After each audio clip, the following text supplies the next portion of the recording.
some of y'all. Yeah. Didn't we just read it? No, I'm not conceited. If it ain't about God's laws, like Michael, just beat it. You stiff neck and I see it. If it's in the book, then it's needed. The wicked fleet with number 2, so sit down and just eat it. Most High said keep it. You out of order, just speaking. Against his law, we can't pull it off. You unbelieving, I'm leaving. It's that time and that season. You lying for no reason. Me, devour a woman, please. That there is treason, yeah. I need a pillar of rest, not a pillar of stress. My spirit is vexed. A woman like you is worse than death. I want to do right, but you worse than left. I'd rather be alone than hurt my rep. Temptation hard, gotta watch my step. You gotta watch your step, yeah, watch your step. I'm coming for the kingdom, that's life or death, yeah. You say you don't clean, girl, that's out. So please pass that tea, hit the side and get out. One again. You say you don't clean, girl, that's out. So please pass that tea, hit the side and get out. And I'm like, oh no, I'm gone. No, oh no, don't mess with Dragon. And I'm like, oh no, I'm gone. No, oh no, don't mess with Dragon. And I'm like, oh no, I'm gone. No, oh no, don't mess with Dragon. And I'm like, oh no, I'm gone. Oh no, don't mess with Dragon. Tell me how that fire feel. Didn't listen, now Dragon live inside your crib. Don't cook, can't clean, and she talkative. You wanna smoke, now you getting all of it. Don't perceive the things I'm saying strange. Play the game, you got yourself to blame. We tried to tell you don't focus on the frame. The picture perfect dame, a serpent man. Got horns inside the brain, it's such a shame. Was hoping she would change and still remain. Before she crazy, now she plain deranged. Laughing stock is what you done became. Hit because you're burning, now you're flame. Dragon lady acting so unhinged. Heard you had a fight and blows exchange. And all because you couldn't show restraint. Wow, it's amazing what could happen when you don't prove somebody and behind closed doors y'all tapping. Your lust was used for a distraction. You was about that action, now you're dealing with a dragon. It's amazing what could happen when you don't prove somebody and behind closed doors y'all tapping. Your lust was used for a distraction. You was about that action, now you're dealing with a dragon. And I'm like, oh no, I'm gone. No, oh no, don't mess with Dragon. And I'm like, oh no, I'm gone. No, oh no, don't mess with Dragon. And I'm like, oh no, I'm gone. No, oh no, don't mess with Dragon. And I'm like, oh no, I'm gone. Oh no, don't mess with Dragon. I'd rather dwell at the corner of a housetop than in a wide house with a brawling woman. I'd rather have a wild lion out the jungle as a pet to feed. But nowadays what they call a woman, that demon coming with a chest out, bumping you with it with pants on spiritually, but it was all for nothing. She said shalom real sweet and bowed down till she got your love. Realized she believed in nothing. She searched the whole world just to find you. She reveal her real self when it's time to. You gotta hit her with the scripture, say I tried to. The lady say she loved the Lord, she a liar too. My brother didn't prove a friend, he inquired you. You gotta listen to your Lord, you acquired to. He in such a low estate that he really can't wait for you to go on a fornicate so he can fire you. You that old ball and chain that he tied to. You can look into his eyes and see it tied to. Going through the kind of pain you gotta strive through. He need the power of the Lord to survive you. All the hurdles and the hoops that he climbed through. If he could, then he would try and hide you. But if he hide you, we seek, cause she still ain't the street, knowing we gon' see it all when we slide through. Every time you try to talk, you gotta speak to. Take a little step forward and she walk too. You gotta constantly endurance to rock too. You gotta really go to war, bro, you got to. Every time you do the work, she try to stop you. Got a wide open shot, she'll block you. You trying to make it to the top, she'll drop you. And now you realize that you should've took the counsel and been like, no. And I'm like, oh no, I'm gone. No, oh no, don't mess with Dragon. And I'm like, oh no, I'm gone.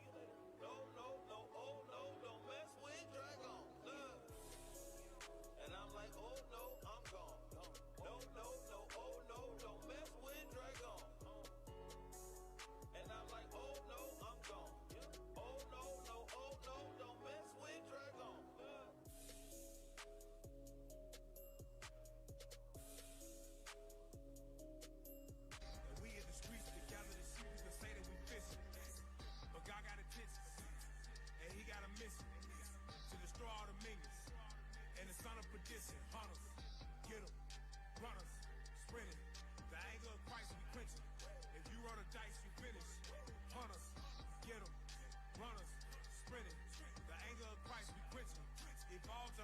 vicious. Big brute talk that Jew way. For the reward of this truth is the new way. Pray for the Sabbath, then wait for the Sabbath. Been thinking about it since Tuesday. This is a movie, I don't mean a Blu-ray. Yo, 108 souls in 4K. See it up close, swimming in ghosts. Keep it 100 like you say. I'm talking about expansion. Look in the book, it's massive. Check. Flex on a hater like Samson. God give it easy for ransom. Whips on their back get damaged. Yo, Psalm 149 been jamming. Yo, set a block on fire. To the chariots in the sky, my people been dying to vote. Your pastor been selling you hope. Your job been selling you dreams. Esau been selling you dope. In the form of a pope. But this right here for the freedom. This right here ain't for Edom. A Moab or Ammon, this here for the family. yo, and we want it all. See Babylon fall. To rule over dogs. See all of them crawl. And acknowledge we the chosen. And tell it like Moses when he appeared with the Torah. Explore the book like Dora. Mountaintop like Horror. Go. I ain't the spirit, so let's see your body, you know we gon' get it. And we in the streets to gather the sheep, you can say that we fishing. But God got intention, and he got a mission to destroy all the millions and son of perdition. Get 'em, runners, sprinting. The anger of Christ be quenching. If you are the dice, finish. Hunters, get 'em, runners, sprinting. The anger of Christ be quenching. If all the hunters be fishing. Yeah. Hold up, real Jew, get up out my face, man. Watch what you say, yeah, them brews don't play. Pull a scripture, cut a demon, put a heathen in his place, better fix your face. We run it, through Christ receives we atonement. For them 12 tribes, yeah, it's our time. Ain't no escaping this judgment. See Esau getting double. Match that, turn his ass to the stomach. See Jacob a fire and Joseph a flame, and he'll be devoured. Now what shall remain? How for the Lord has spoken. Yeah, you know we coming back for his chosen. So come out my people so that we shall reign and be not partakers or you reap the same. See, we them people scattered all across the nations. Last Trump, we uncorrupt, yeah, check the message. Black Messiah, King of King, it ain't no question. Straight from Basra, dyed garments in his fury, taking vengeance. So we reigning back to back to back to black to back. The fact that Christ is black, yeah, that's a fact. The kingdom back and shine out a dog over tongue against his people while we ruling, yeah, you know it ain't no stopping that. Scripts like fire, they lethal. Yeah, press slaughter for his people. Yeah, put the wings off an eagle. And all these other nations gon' bow when the Lord put an end to his kingdom like bye. I need the spirit, celestial body, you know we gon' get it. And we in the streets to gather the sheep, you can say that we fishing. But God got intentions, and he got a mission to destroy all the minions. And the son of perdition, hunters, get 'em, runners, sprinting. The anger of Christ be quenching. If you roll the dice, you finish. Hunters, get 'em, runners, sprinting. The anger of Christ be quenching. Evolve to hunters from vicious.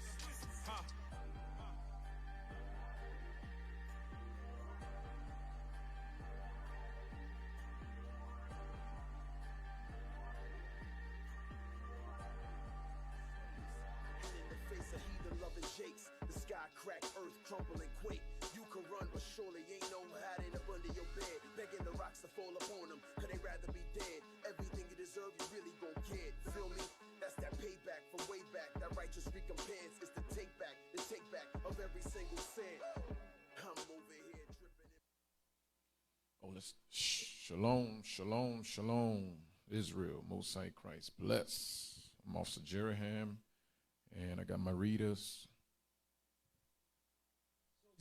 Soldier as I am. Soldier as I yell. All praises, all praises. So, let's rise and face Jerusalem.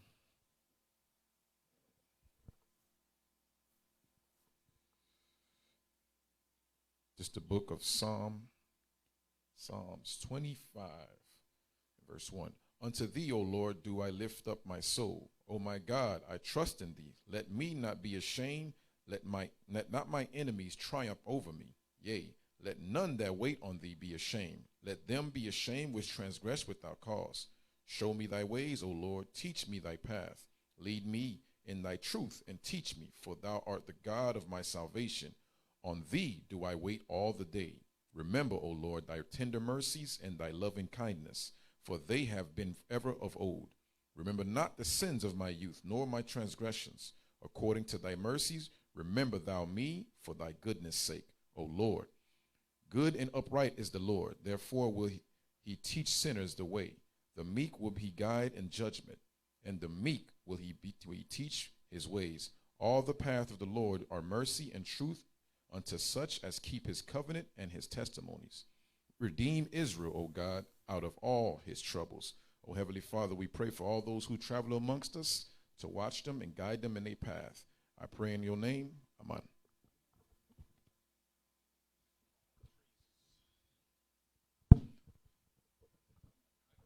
All praises, all praise. Shalom, shalom, Israel, shalom. Today's our daily bread.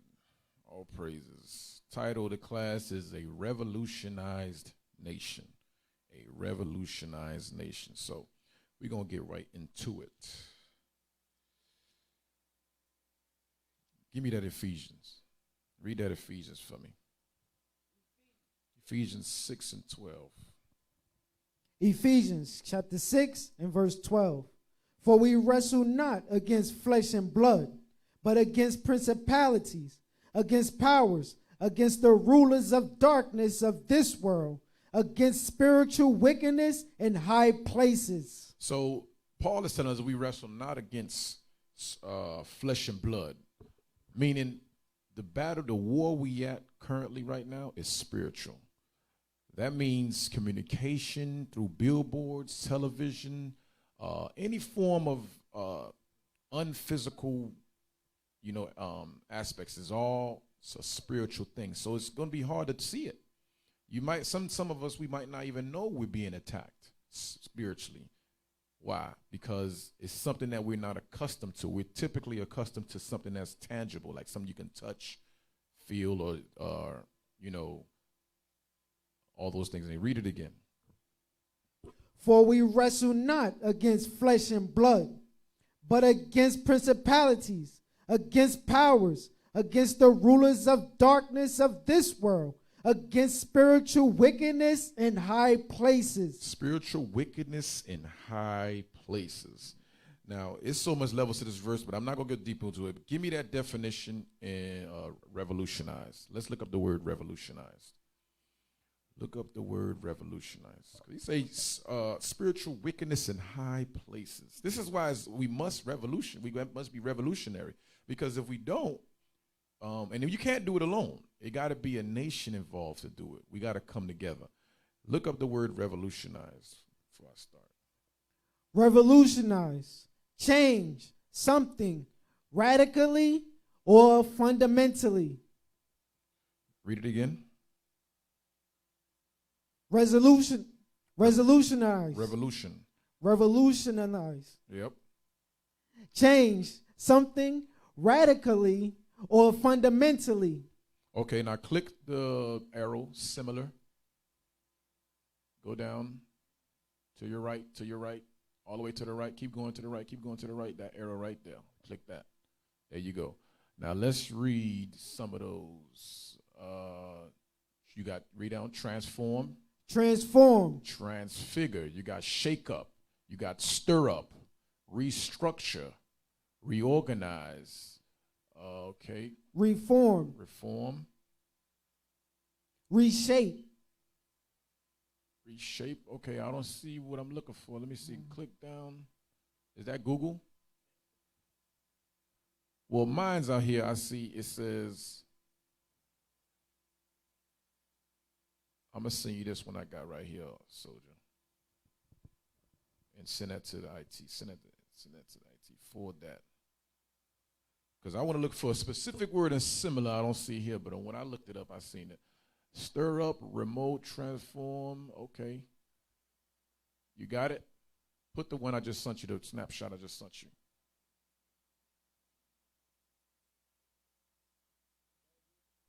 Yeah, put that up. Because spiritual wickedness in high places, we are fighting against, the rabbit hole goes deep. You got these elites out there that controls all the media, controls all communication that goes out to the world, whether Twitter, Instagram, television, billboards, radios. They control that thing. You ain't going to be walking around having these stations or these platforms to just put out what you want to put. It's going to be screened and approved before you put it out. Like, remember back in the days, BET back in the days used to have uncut late nights. and they used to put out certain things. But then when that was like, I won't say motivational, but it kind of had black movements that kind of encouraged young folks. But today, you know, whoever wants BET, they just put out nothing but homosexual things, sodomy stuff, you know, women wearing all kind of wicked clothes like spandex. These things, they allow that to go down because why? It promotes weak men and it promotes wicked sisters. Yeah, put that up. Yeah, when I read that, read the similars on that. Same thing, transform, go ahead. Transform, transfigure, shake up. Shake up. Stir up. Read the one that's highlighted next to stir up. Turn upside down. That's what I wanted right there. Turn upside down. So to be revolutionized, you got to turn something upside down. What is that? What we got to turn upside down? Let's see if that's biblical. Let's see if that's biblical. So to be revolutionized, you have to turn. Go to Acts 17. Acts 17 and verse, let's start at verse 1. To be revolutionized, you have to turn something up, turn upside down. What are we turning upside down? Let's see what our forefathers turned upside down or was accused of. Acts 17 and 1, read that. Acts chapter 17 and verse 1. Now when they had passed through and hopeless and Apollonia came to Thessalonica, where was synagogue of the Jews. Read. And Paul and his manner was, when it unto them, and 3 Sabbath days reasoned with them out of the scriptures. So Paul went to the East Coast in Thessalonica to meet with some of the believers and some of the Gentiles and Jews, and he taught, which is with his manner. I mean, his custom was to go in these on the Sabbath day to teach and reason with them according with the scriptures. Read on. Opening and alleging that Christ must needs have suffered and risen again from the dead. So he went teaching the resurrection of Christ. And he said it was necessary for Christ to pass because he was to be, that was his whole reason of why he came. He must to suffer for our sins to come back again. Read on. And that this Jesus whom I preach unto you is Christ. So that's how he's preaching the word. When he connect the dots for the people, he's showing them the Messiah, the Jesus that we seen that died and came back. He's the Messiah. He's the Christ that the scriptures prophesied of him coming. Because people didn't know that. So when he said these words, some of them believed and some of them did not. Read on. Verse 4. And some of them believed and consorted with Paul and Silas, and of the devout Greeks and great multitude. And now let's stop right there because I know the word Greek, you're confused. So I'm going to show you what the word devout means first. To be devout, you have to be one of the tribe of Israel. So give me that in Acts 22. Let's go to Acts 22 and 12. He said a devout. I'm going to show you a young man who was devout. Acts 22 and verse 12. Read that. Acts chapter 22 and verse 12. And one of Ananias, a devout man according to the law. So to be devout, you got to be what? A devout man according to what? According to the law. Read. Having a good report of all the Jews which were dwelt there.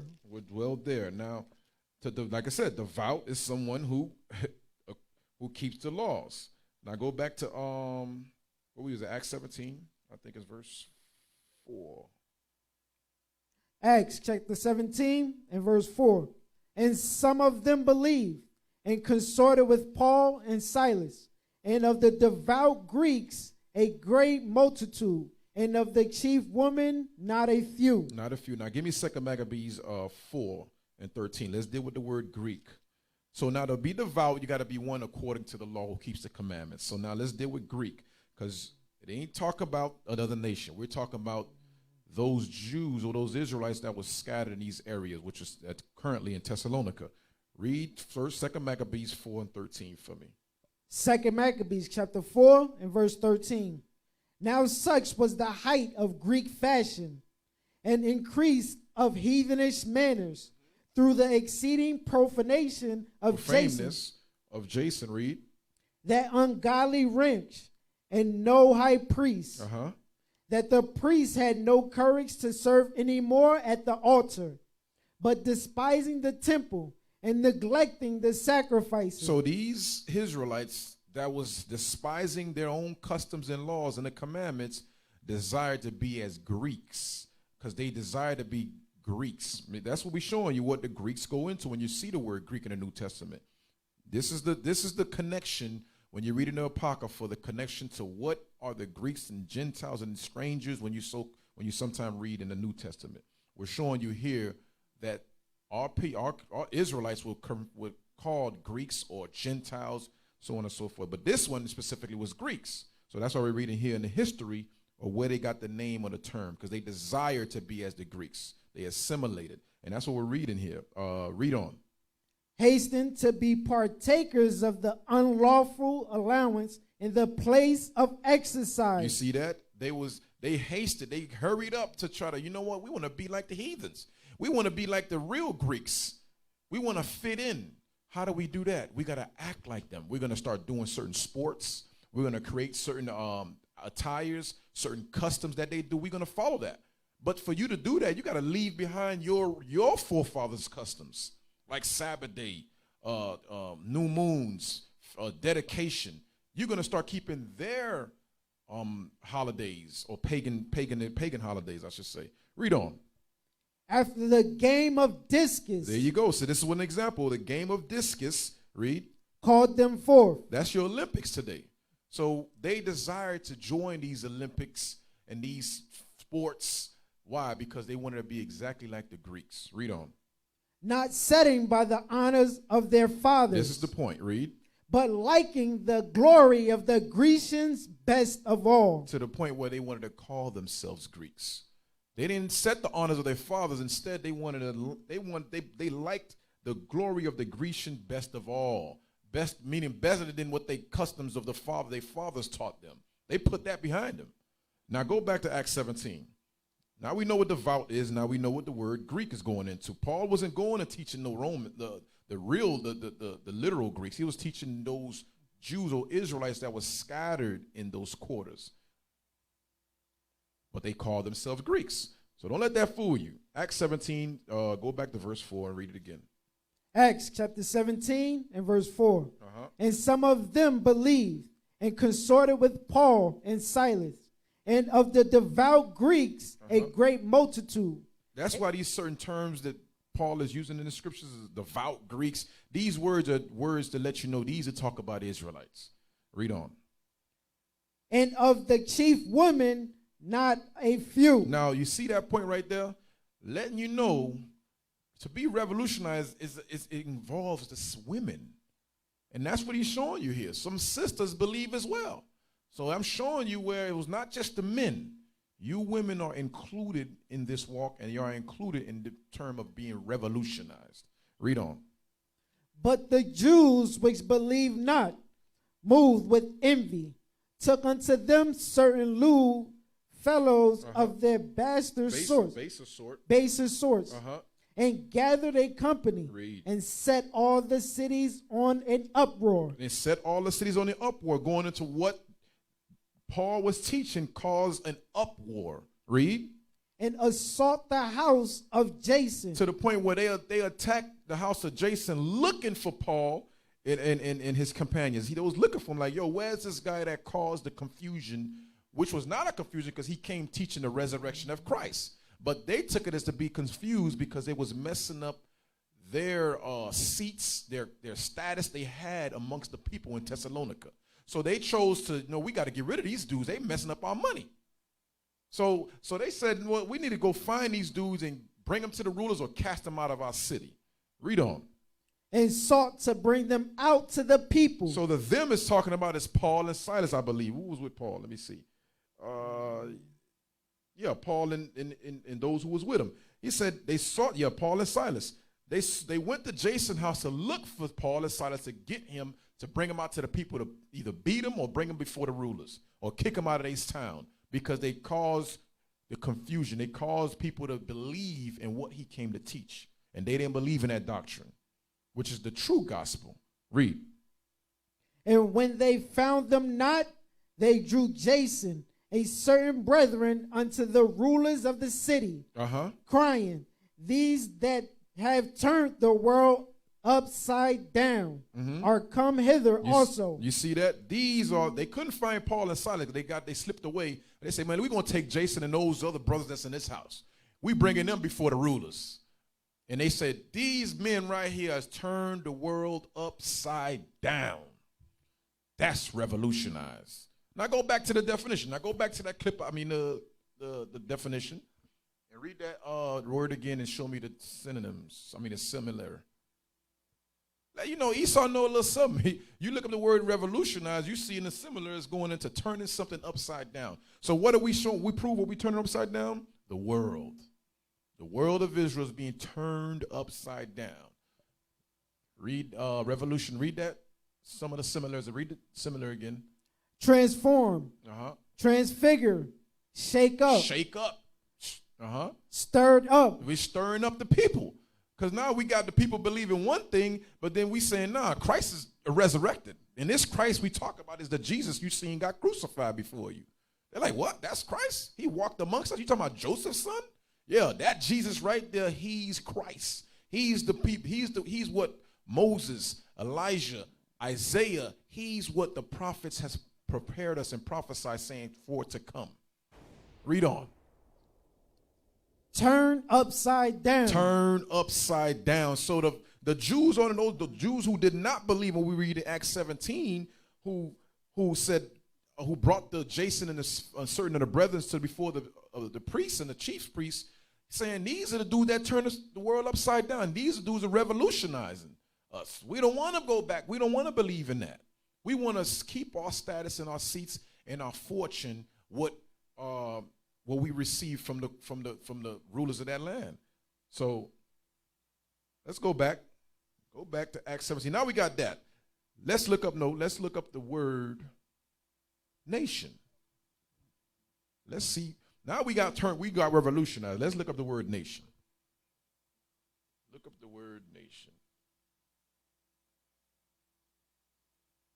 I just sent it to you. Oh, you got it? All right, read that. Nation. A large body of people united by common descent. History. Now he's going to give you examples of what they're united by. They're united by what? History. Culture. Or language. Or language. Inhabiting a particular country or territory. Which God gave us a land, Jerusalem. That's our territory. But because we ain't there now because of disobedience to his laws. So let's get some similar. Get some similar for me. Read a few of those. Country. Country, yep. State. Land. Sovereign state. Sovereign state. Nation state. Hold up, send that to him because I don't think they see the same similar we see. You got nation. Yeah, that's the one I want right to read up there. Kingdom. Kingdom. So we got nation state and we got kingdom. So a nation is a kingdom. And it got some more. It says commonwealth, power, superpower. So it's letting you know what nation goes into. We got revolutionized, but now we see what nation is going into. It's going to a kingdom. So Christ, who resurrected came back, our Messiah, the black Messiah, is the king, and he's forming and creating a kingdom amongst the children of Israel. That's the blacks, Hispanics, and Native American Indian. Now let's get that in Exodus 19 and verse 6. Exodus 19 and verse 6. So a revolutionized nation is a revolutionized kingdom. That's us coming back to our culture, our tongue, our land, our language. You know, so that's what it's going into. Read on Exodus 19 and 6. Exodus chapter 19 and verse 6. And ye shall be unto me a kingdom of priests. What we should be to the Most High? A kingdom of priests. Read. And a holy nation. A holy nation meaning a separate nation. Read.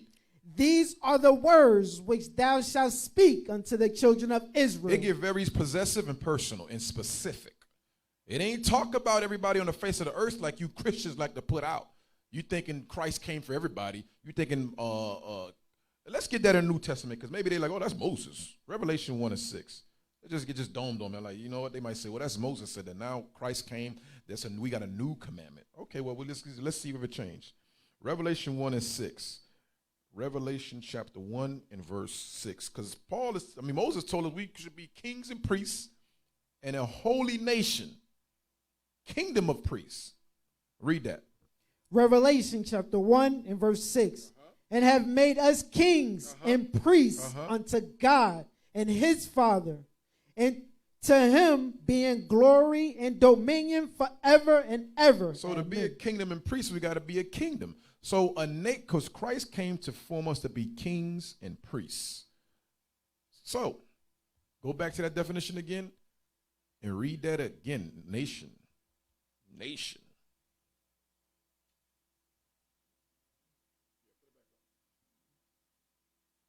Read that definition. A large body. Nation, a large body of people united by... Wait. United. Hold that. Let's get Zephaniah 2 and 1 now. A large body of people united. Let's see if that's biblical. Let's see if that's scripture. Now I'm saying this, I'm going to tie it all together, because this is going into the black Israelite man and the black Israelite woman. Well, I shouldn't say black, but you know what I mean. The Israelite woman and the Israelite man.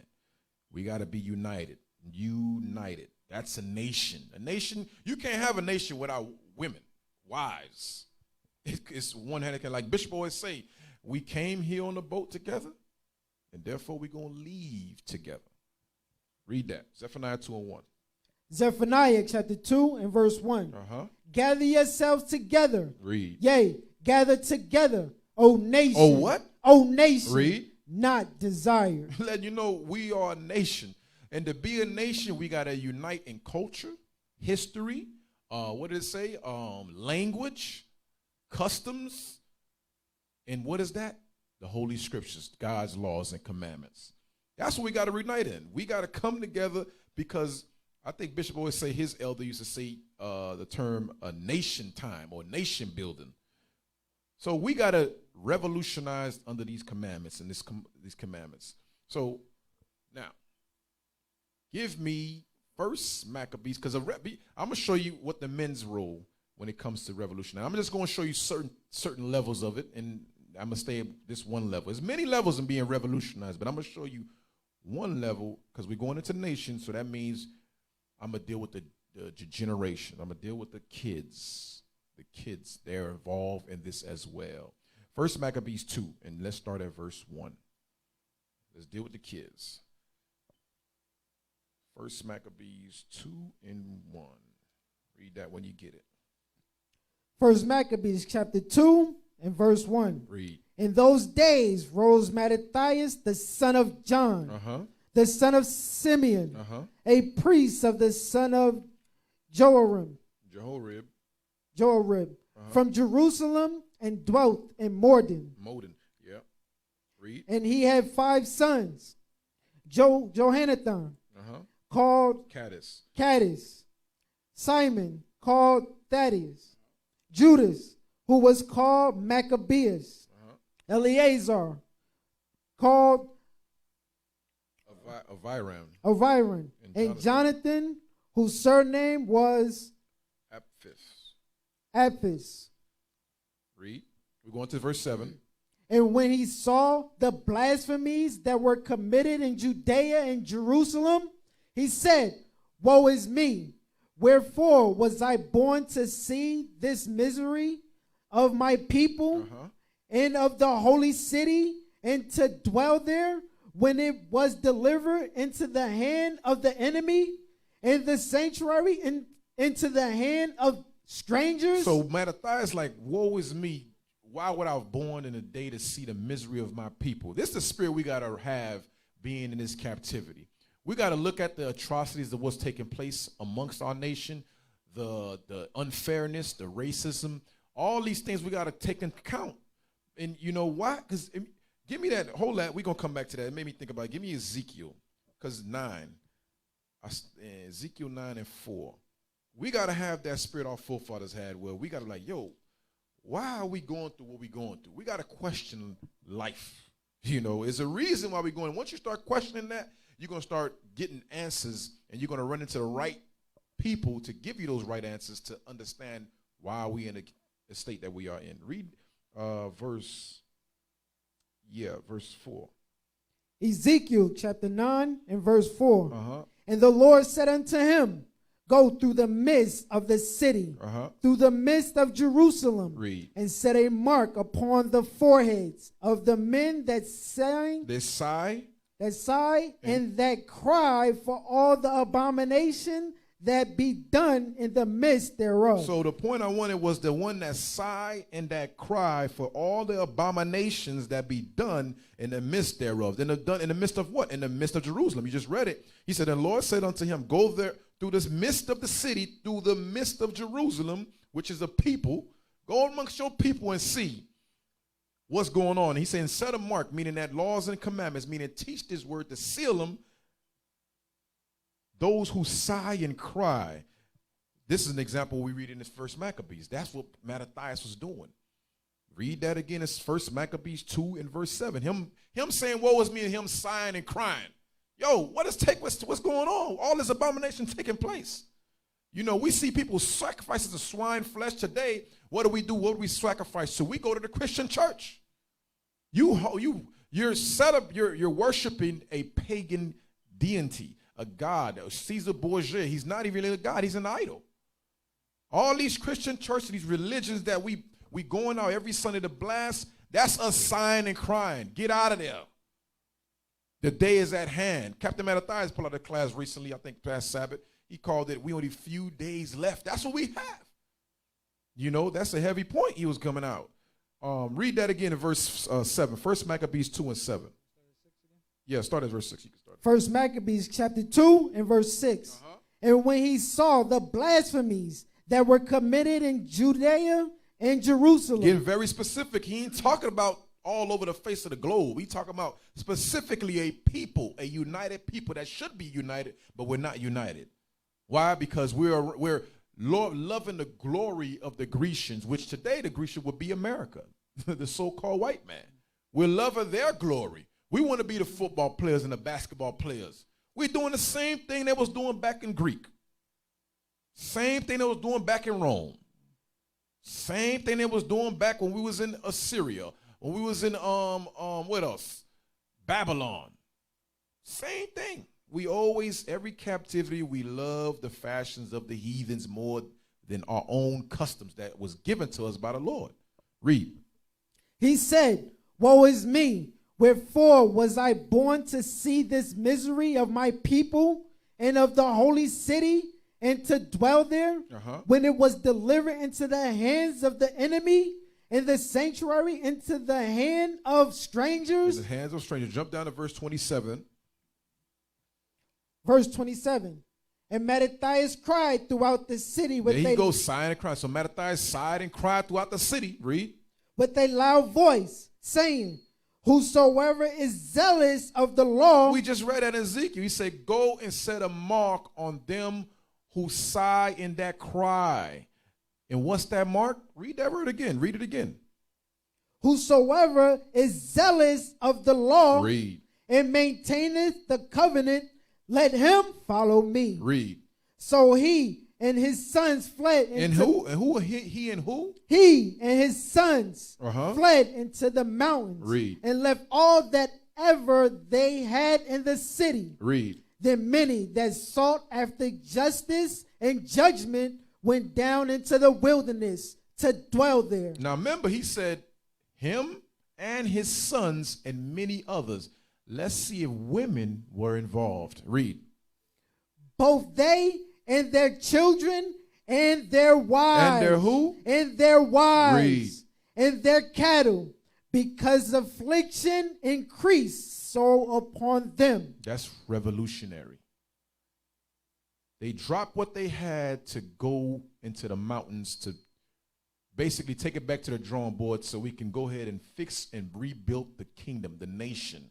That's the nation. The nation is the kingdom. We're rebuilding it. And that's what you see taking place amongst IUIC in the world. We're turning it upside down, and we're telling the people, listen, repent, for the kingdom of heaven is at hand. That's what Christ came to preach, and we're preaching the same thing. You know? So, but I wanted to point out that the wives were included in this.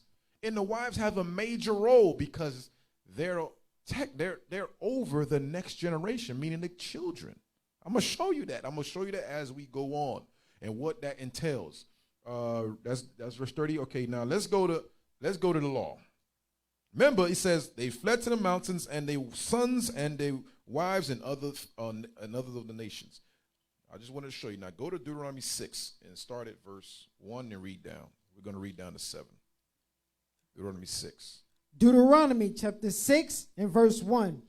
Now these are the commandments, the statutes, and the judgments which the Lord your God commanded to teach you, that ye might do them in the land whither ye go to possess it. Read. That thou mightest fear the Lord thy God, to keep all his statutes and his commandments, which I command thee, thou and thy son. Thou and thy who? And thy son. Read. And thy son's son. Read. All the days of thy life. Read. And now, and you see how the Lord's saying it ain't something that you do temporarily. This is something you do indefinitely. All the days of thy life. Not only just your immediate son, but your son's sons. But in order for your son's sons to be in the spirit and know the commandments, you got to put that in your son. Because therefore, they're going to follow after you and teach their sons. And it creates a domino effect. It creates a circle of life like you get in Lion King. You know, read on. And that thy days may be prolonged. Read. Hear therefore, O Israel, and observe to do it, that it may be well with thee, and that ye may increase mightily, as the Lord God of thy fathers have promised thee, in the land that floweth with milk and honey. Floweth with milk and honey. Read on. Hear, O Israel, the Lord our God is one Lord. Read. And thou shalt love the Lord thy God with all thy heart, and with all thy soul, and with all thy might. Read. And these words which I command thee this day shall be in thy heart. Meaning it should be in our minds. Till this very day, these commandments, these words we're reading right here, should be in our mind, in our heart. So therefore, we can go ahead and take those same words that we got, which is spirit, and give it to our seed. Read. And thou shalt teach them diligently. And we shall do what? And thou shalt teach them diligently unto thy children. Now, before we continue, there's levels to this right here. We should teach them diligently. I want to look up the word diligent. Look up the word diligent for me. Go to Google and just type in the word and look that up.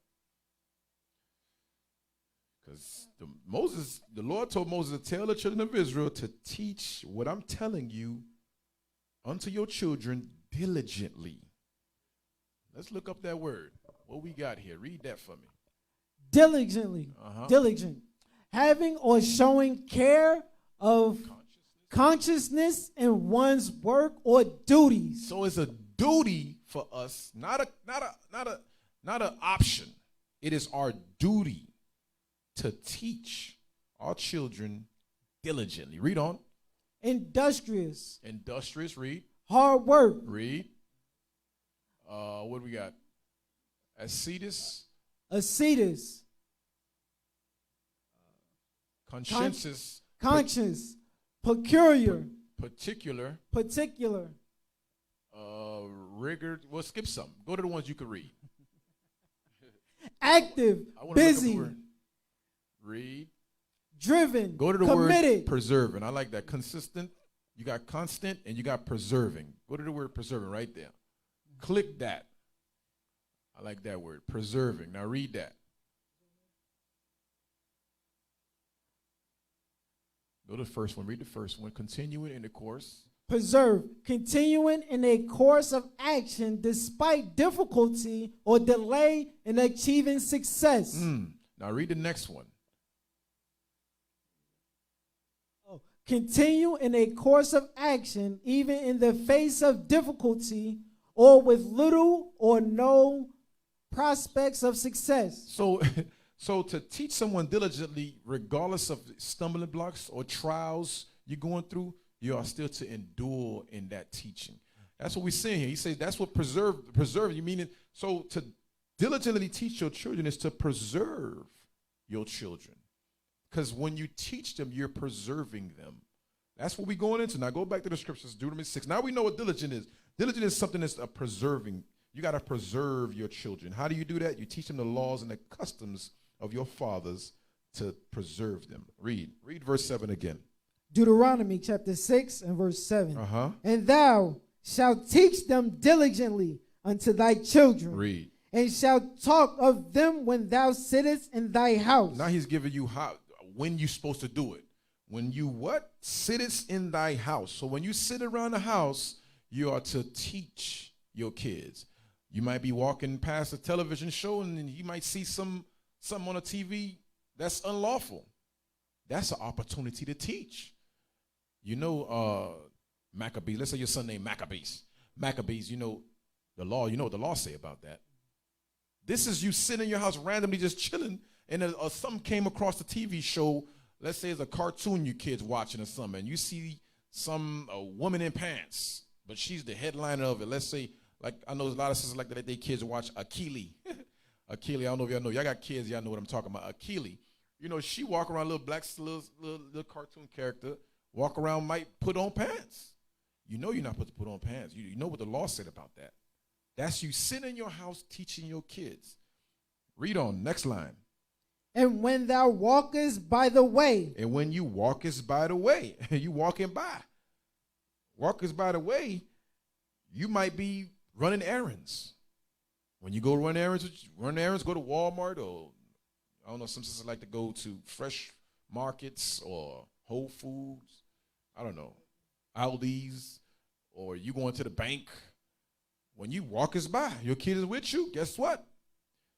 It's so much abomination out there, you could be teaching your kids. Now, I'm asking a question. This is the law.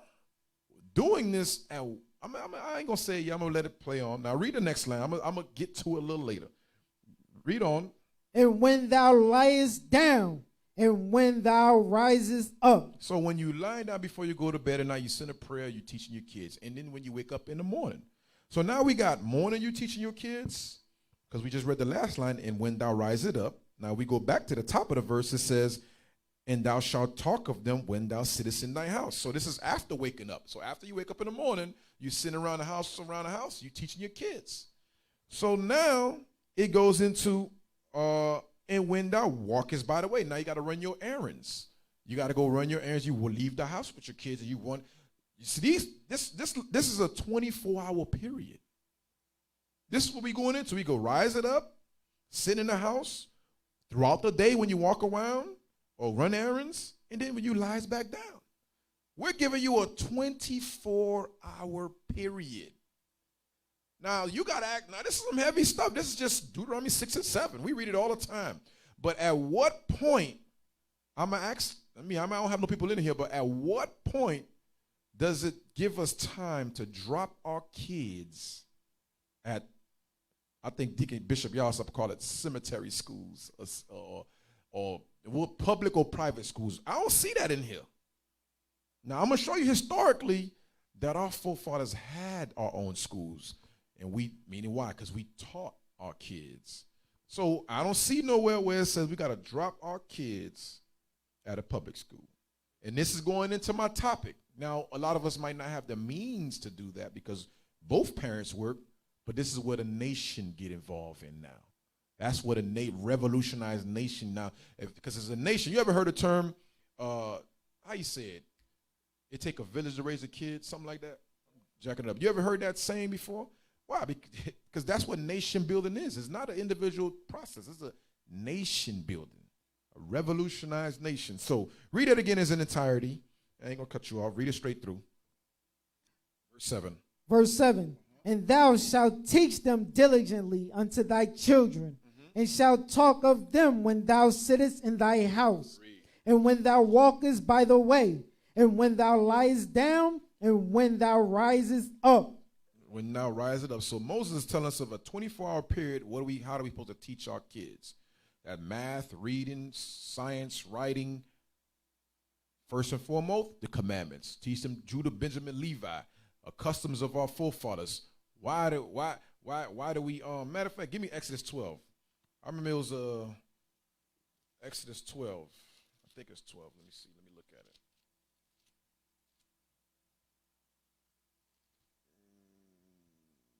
Yeah, Exodus 12 and read 25. Exodus chapter 12. Now go to 26. 26, that's what I want. 26. In verse 26. Uh-huh. And it shall come to pass, when your children shall say unto you, what mean ye by this service? So it's going into the Passover. So when your children get to the age of questioning, saying, what is the Passover? Why do we have to do that? Why are they going to start asking you that? Because they in the world seeing something totally different. Especially if they got friends in the world. They're like, well, my friends celebrate Christmas. Why don't we do it? And then or they might not have friends in the world. They shouldn't, but I mean, if they do, or they have relatives that's not repentant that they still talk to, family members, that cousins and stuff, they might question why we gotta come to this Passover. What means? So the Lord is telling us what to say. Read that again, verse 26. And it shall come to pass, when your children shall say unto you, what mean ye by this service? Read. That ye shall say, it is the sacrifice of the Lord's Passover. You see what the Lord's saying? Don't sugarcoat it. The Lord say, tell them straight up. This is the sacrifice, meaning this is the death. This is the Lord when he put all the Egyptians to firstborn to death to deliver us. That's what he's saying. Tell them straight up. Because you know the heathens, they don't sugarcoat things. Only us, our people, we be like trying to be politically correct and try to, like, I don't want to be too graphic with them. But the heathens don't do that. They say, that's a nigga. That's a slave. And you know that because them little kids be getting around your kid and they be mocking them and saying certain jokes straight up. Where they get it from? These Edomites be teaching their kids the truth. These are your slaves, these are blacks, these are niggers. They know that. That's why these little Edomite girls and little boys be using the same term. Where they get it from? They hear their parents. So here we all got to teach our kids. We be scared to say, remember the scripture in Deuteronomy 6, it says, when you walk us by the way. I mean, we don't have to say it for them to hear you, but you got to say it to your kid. That's an Edomite. That's an Edomite. Remember what the scriptures say? That's an Edomite. That's a Judite. That's an Israelite. These are you walking by the way, teaching your kids. Because a more excellent way of teaching is visual. These kids need to see. They need to see. It's one thing that, even when you watch the TV, you're like, oh, that's an Edomite right there. That's a Hamite. That's a Hamite. God called those Hamites. Those are Israelites. That's you walking by the way, sitting down. That's you teaching your kids. Read that again in verse 26. Verse 26. Verse 27. Verse 27. That ye shall say, it is the sacrifice of the Lord's Passover. Read. Who passed over the house of the children of Israel in Egypt. Uh-huh. When he smote. You see, when he killed the Egyptians, he ain't sugarcoating it. He ain't say, like, water it down a little bit. No, tell them straight up. The second they ask you, tell them exactly what took place. Read. When he smote the Egyptians and delivered our house. Read. And the people bowed their head and worshiped. So now, this what Christ telling us. He say, yo, when your kids start asking you, what meaning these things that we got to do, what the new moon is and what, oh man, he opened the floodgate. Now it's time to seal the word of God in him. These histories. Now go back, let's get Psalms 127. Psalms 127. Why we have to preserve our generations? Because that's part of revolutionary. That's part of nation building. That is a kingdom being built. We got to preserve the youth.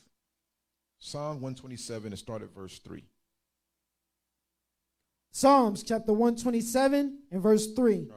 Lo, children are an heritage of the Lord. Children are a heritage of the Lord. Read. And the fruits of the womb is his reward. So our children are a heritage because they're going to carry, when you seal the laws and the customs in their mind, guess what they're going to do? They're going to repeat the same process, and it creates a circle of life.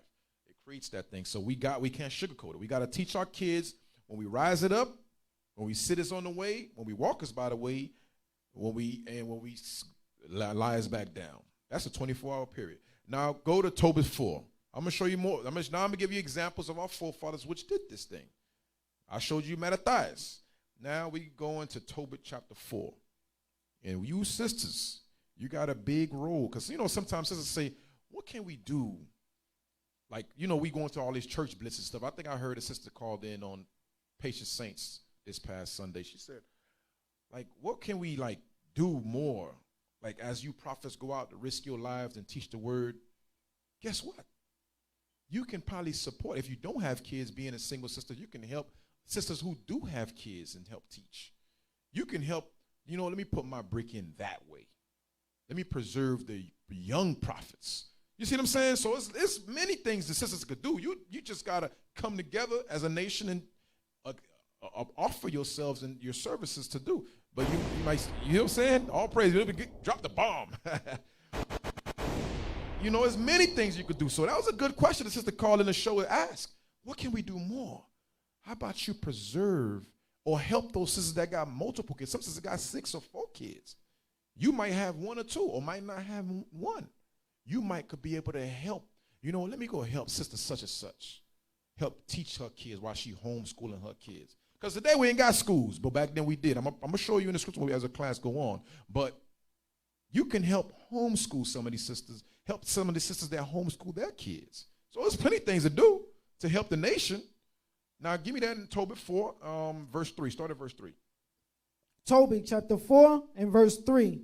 And when he had called him, he said, my son, when I am dead, bury me, and despise not thy mother. So this is Tobit telling his son Tobias. He's saying, remember the commandments. When I am dead, bury me, and in honor, what he said, don't despise not your mother. Read on. And honor her all the days of thy life. Read. And do that which shall please her, and grieve her not. And grieve her not. This is Tobit giving instruction. He's giving instruction to his kids. So us men with kids, this is what we need to do. We are involved in this teaching process of teaching our kids. We teach our wives, and our wives teach the kids. But we also intervene every now and then to teach our kids. And certain things they do around the body, certain things they do at home. But I'm showing you this is something that's a process. It's indefinite. It's no time for recess where I could drop them off at school. That's what I'm trying to show you. It's something that's a burden we got to carry. I mean, yeah, children are a heritage in the word of the womb, but guess what? It's a trial. It's a difficulty. What we just read in preserving. The preserving definition goes into difficult. Despite the obstacle come our way, it's still our duty to do it. Read. Verse 4.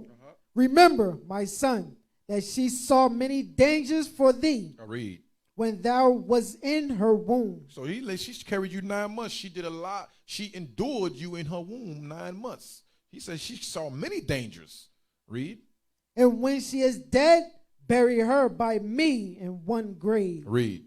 My son, be mindful of the Lord our God all thy days. Now you see how you're teaching this kid? Now mind you, this is him saying when he's dead and when he's dead. So this is Tobias as an older age at this point. Because that means when Tobias was younger, both Tobit and his wife, I believe in that wife Anna, they taught their kid. They taught Tobit. Tobias, they taught him from a youth up. So for him to give this instruction at the point of him about to be dead is not something's new or taboo to Tobias, because it's something that he applied Deuteronomy 6 and 7 we just read. That's what I'm showing you. Because he's just briefing it right now. Listen, this is my final instruction to you, my son. Meaning at a youth up, he was training him up. He was teaching him. So that way when he got to his deathbed, he was able to just sum it up in these words right here. And Tobias was not oblivious or confused of what he was talking about, because he was trained up from youth up.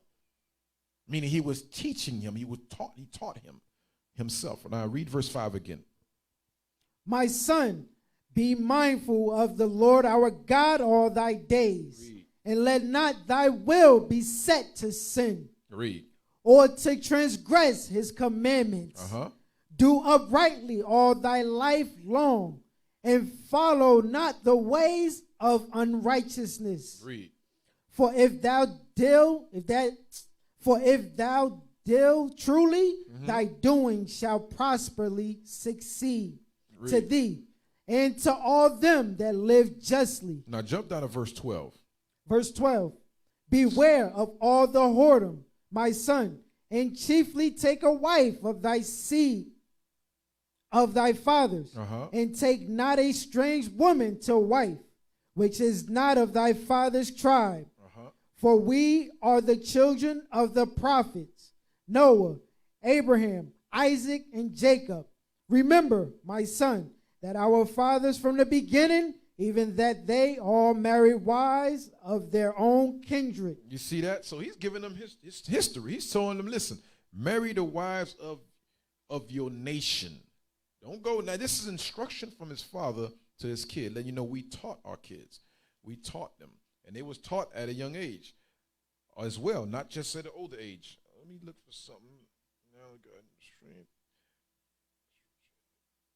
Read. Now, we're going to come back here. Jump. First Maccabees 2:49. Well, hold that because we're coming back to this. I'm showing you our forefathers, this is what they did. They always taught their kids, especially when they was about to pass, they taught them. Read First Maccabees 2:49. First Maccabees chapter 2 and verse 49.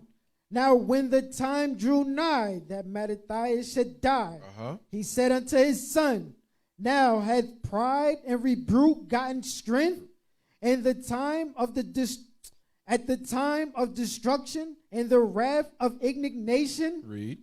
Now therefore, my son, be ye zealous for the law. Read. And give your lives for the covenant of your fathers. Give your lives for the covenant of your fathers. Read. Call to remembrance what acts our fathers did in their time. So shall ye receive great honor and everlasting name. You see how Mattathias doing the same thing we just read what Tobit did.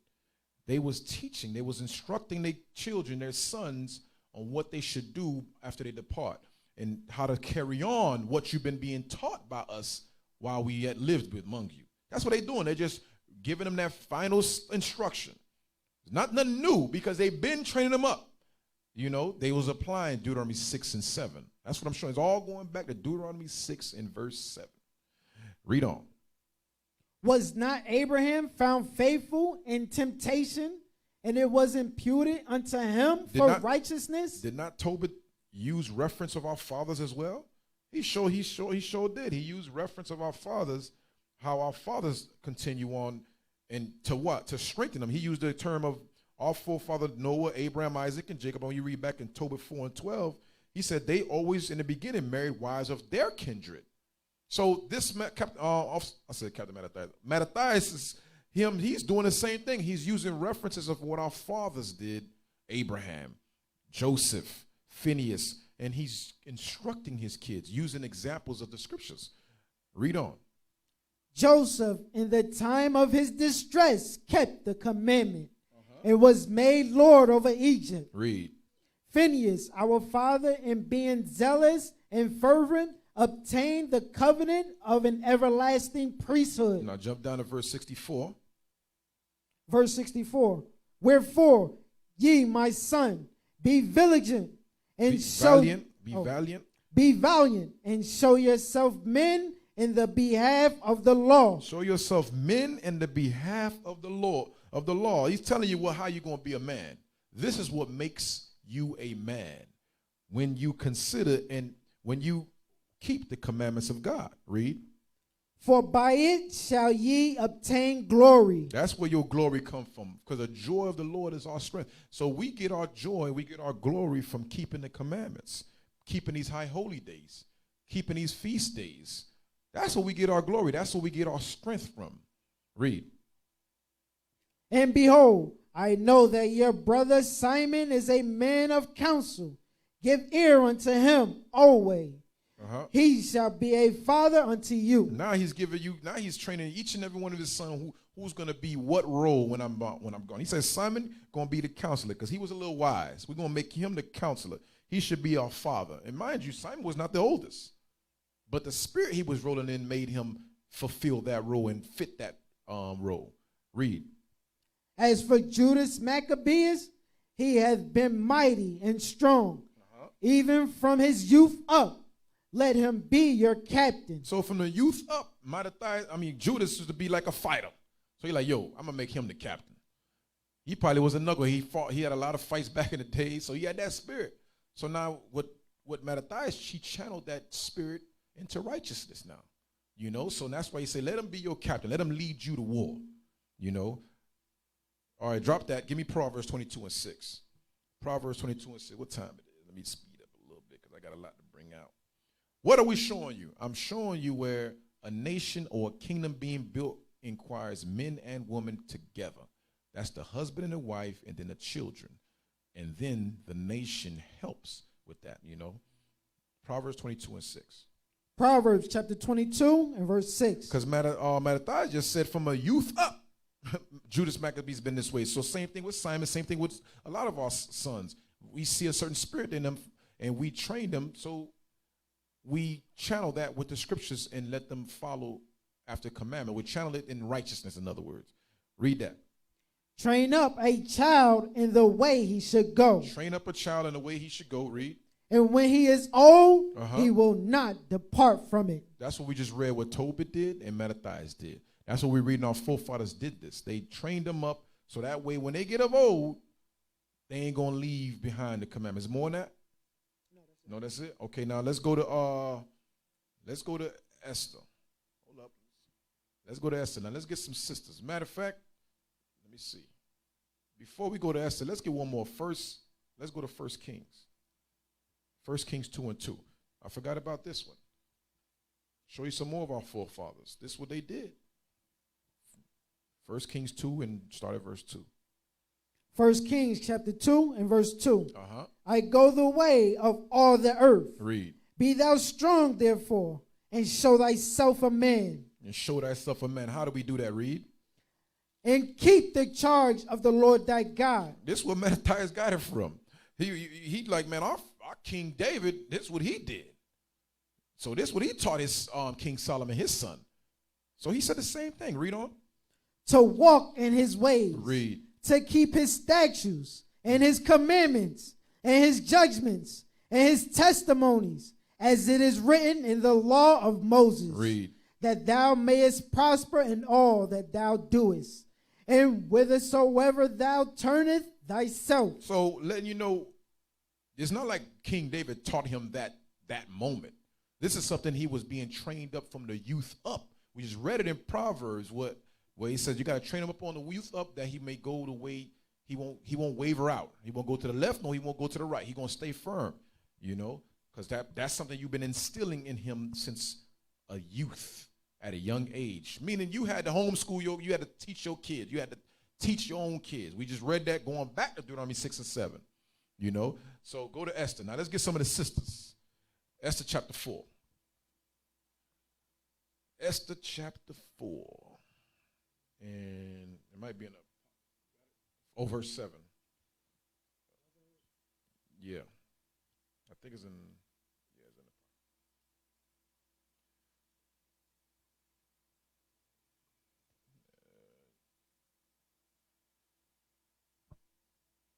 letting you know, man, there's no way around it. It's a difficult task. It's our duty, and you know, and it requires some of us that do have the leisure to help to step in, fill a role. We got to come together. That's what nation building is. We got to bear these burdens together, not as individuals. You got it. Esther. Judith, Esther. Oh, 4, chapter 4 and 7. No, go in the Bible. Then it's in the Bible. Yeah, 4 and 7.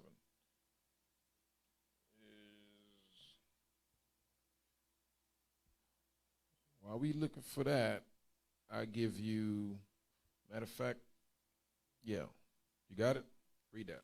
Esther chapter 4 and verse 7. And Mordecai told him of all that had happened unto him, and of the sum of the money that Haman had promised to pay to the king's treasury for the Jews to destroy them. So this Mordecai telling the king, he's telling them what the history of how Haman paid to put the Jews to death. Read. Also, he gave him the copy of the writings of the decree that was given at Shushan. Shushan, yep. To destroy them, to show it unto Esther. So now, not only that, so he, this is Mordecai showing Esther's, the king's chamberlain, which was appointed to Esther. The king's chamberlain was appointed to Esther to minister unto her, to help her out and stuff like that. Matter of fact, let's read verse 5 so we can get that. Read verse 5. Verse 5. Then call Esther for Hatak, one of the king's chamberlains, who he had appointed to attempt upon her. Yeah, so the king appointed Hatak to attend to Esther while she was in the kingdom. Read. And gave him a commandment to Mordecai to know what it was. So Mordecai was asking to speak to Esther, because what was taking place was they was going to put the Jews to death by this Edomite, Haman, yeah. So because Haman wrote a letter to destroy the Jews, and it was sealed by the king, unknowingly to the king. So Mordecai is showing this to Esther, saying, listen, you got to do something, because if you don't step in and intervene, we're going to all be put to death. So that's what we're reading right here in verse 7. Now jump back down to verse 7. Verse 7. And Mordecai told him of all that had happened unto him, and of the sum of the money that Haman had promised to pay to the king's treasury for the Jews to destroy them. So Mordecai, who is her uncle, but he took the role of her father, he's telling Esther, he's sending this message to Esther and giving her a copy to prove what he's saying, what Haman was trying to do to the Jews. Read verse 8.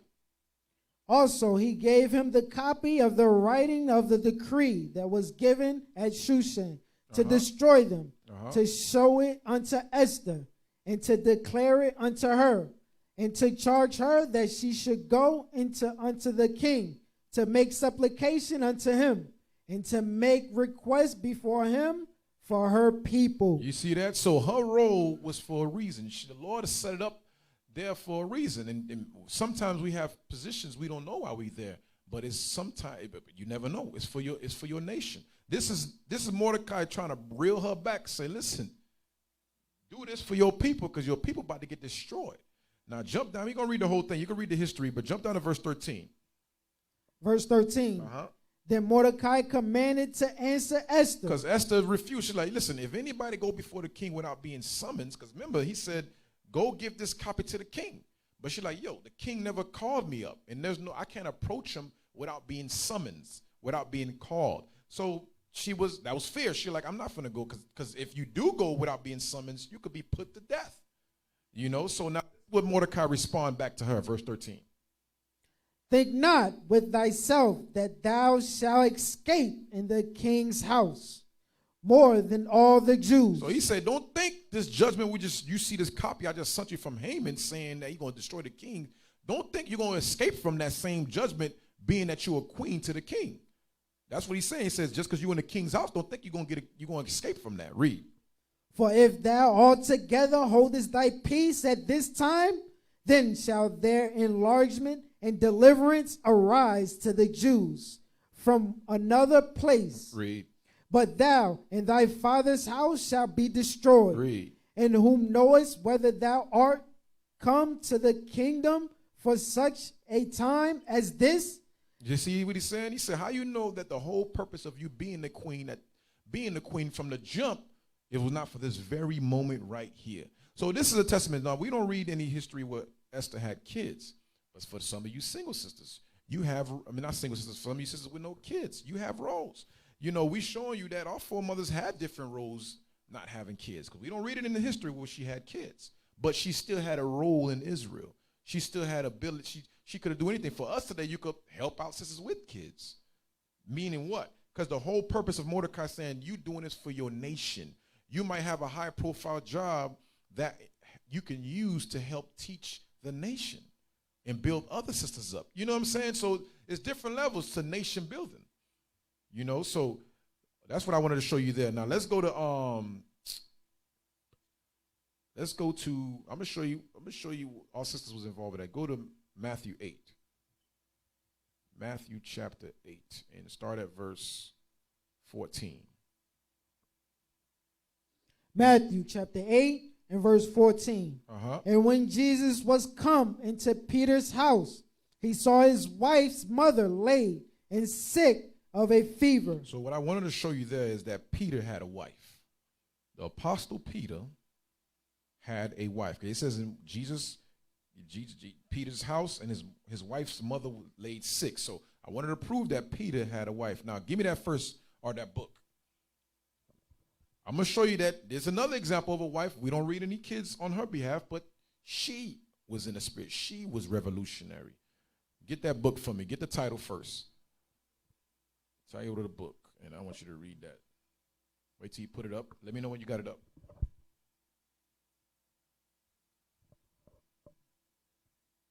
Yeah, so read that again in Matthew 8 and 14 while you get that. Matthew chapter 8 and verse 14. And when Jesus was to come into Peter's house, he saw his wife's mother laid and sick of a fever. And sick on a fever. So Peter had a wife, but we don't read in the scriptures that you have kids. So I'm showing you women that, like Esther, she didn't have kids, but she played a role for her nation. And so did Peter's wife. But we don't read too much about her, but we got books that shows that she played a role. She played a role. Why he get that? Give me 1 Samuel 1 and 1. Yeah, go to 1 Samuel 1 and 1. And, I'm sorry, 1 Samuel 1 and 20. And read that. 1 Samuel 1 and 20. Read that. 1 Samuel chapter 1 and verse 20. Wherefore it came to pass, when the time was come about after Hannah had conceived. Now Hannah was barren, and she prayed before Eli, before the temple, and Eli happened to see her praying, but he couldn't make out the words she was saying because she was praying, but her lips was moving, but she was not making any words come out. So she prayed for a son. And guess what? Eli thought she was drunk, but then it came to pass that she wasn't. She said, no, I was praying that the Lord give me a seed. So now this is where we at right here. Now read that verse 20 again. Wherefore it came to pass, when the time was come about her. About after Hannah. After Hannah had conceived, that she bare a son. So the Lord blessed her, saying, because she made the vow, saying, if you give me a seed, I will give him unto you all the days of his life. I will lend him unto you. So now the Lord heard it, and therefore she conceived, and she conceived a son. Read. And called his name Samuel. Read. Saying, because I have asked him of the Lord. Because I have asked him of the Lord. Read on. And the man Elkanah and all his house went up to offer unto the Lord the yearly sacrifice in his vow. Read. But Hannah went not up, for she said unto her husband, I will not go up until the child be weaned, and then I will bring him, that he may appear before the Lord. Yeah, he may appear before the Lord. So she said, I'm not going to bring him up till you wean, because we know weaning it goes into 3 years. She weaned him, meaning breastfed him, till he was 3 years old. Then she brought him before the temple. And what happened when he was there? He stayed there all the days of his life. So that's a form of what? Schooling. So he was brought up as a prophet under the schools of the prophets. And this point it was Eli, the priest. So he was taught. Let you know, because she made that vow to give him. I just wanted to show you that our kids sometimes was given in this scenario to be brought up under the temple, to be brought up. So you got that article? You got the book? All right, get it up. Yeah, read that. History, Church of Christ. Give me just the title. It says, yeah, Church of Christ. Now, by who? Milner. By Reverend Jesse Townsend. Now go open up. Let's get in the book. Now we know who it's from. That this is the Church of Christ. It's a history of Church of Christ. Now go to the bottom. I want you to read the one in the bottom, the circle one. Scroll down that one. Read that. It appeared from authenticated history that when Paul was put to death under Nero, Peter suffered with him by the crucifixion. You can look at that. Look at that. You can see that. No, you good. You can see it. With his head downward, a kind of death which he himself desired. Most probably from an unfeigned humility, that he might not die in the same manner of his Lord had done.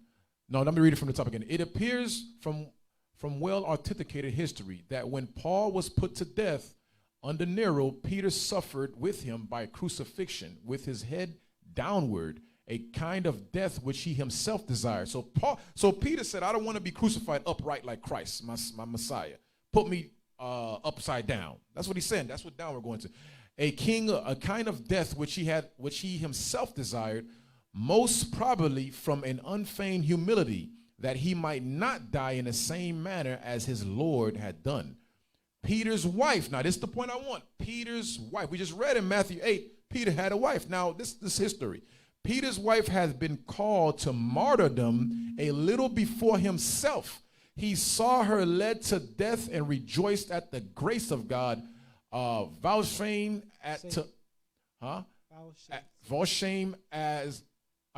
to her and addressing. So what I wanted to show you is Peter's wife was called to martyrdom a little before himself. So Peter watched his wife carried and out to be put to death. Now look up the word martyrdom.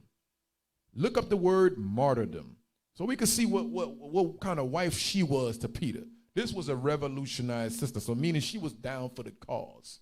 Well, we read that in 1 Maccabees 2 and 49, where it says all the wives went to the mountain with Mattathias in them. We read that. You ready? Yeah, get that. Martyrdom, the death or suffering of a martyr. Let's get some similars. Death, suffering, torture, torment, persecution. Agony, persecution, ordeal, anguish, killing, sacrifice, crucifixion. We just read it because they was crucified downward, upside down. So what I wanted to show you is she was carried to her death because she knew she had a spirit that Esther eventually received from Mordecai to go ahead and risk her life. The wives that we just read in Mattathias, when we read in 1 Maccabees 2 about the wives, meaning and their children, they went to the mountain knowing the persecution was coming. They was down for the cause. They was in the spirit, in other words. And therefore, if they being in the spirit, they was teaching their children as well. So that's a nation, that's a kingdom. I'm showing you what Peter's wife was down for the cause. Now go to back, what was that? 1 Samuel, right? No, let's go to Acts 16 and 1.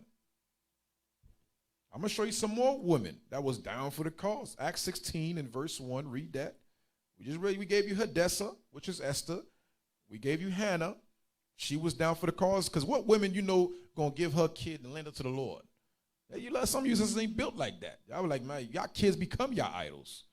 But you got to know, listen, this man is a heritage and a reward of the Lord. Like we read in Proverbs, the children are a reward in the womb to what? For a purpose in this earth, to teach the word. So you are supposed to train them up according to Deuteronomy 6 and 7. Read that in what I call 16:1. Read that. Acts chapter 16 and verse 1. Then came he to Debris in Lystra, and behold, a certain disciple was there named Timotheus, the son of a certain woman, which was a Jewess. Read. And believed. And she believed. Read. But his father was a Greek. Letting you know his father didn't believe. It ain't saying he was a Greek. Literally, he's a Greek. He didn't believe. We just read it earlier in 2 Maccabees 4. Because he desired the glory of the Grecians. That's why they call him a Greek. But what I wanted to show that it says a woman who had a son named Timothy who believed. Now give me that in 2 Timothy. 2 Timothy. I'm going to show you where she got her belief from. Letting you know the woman was the one that taught the children. Whether this woman who had a son named Timothy got her teachings from. Where did she learn? Because clearly it didn't come from the man.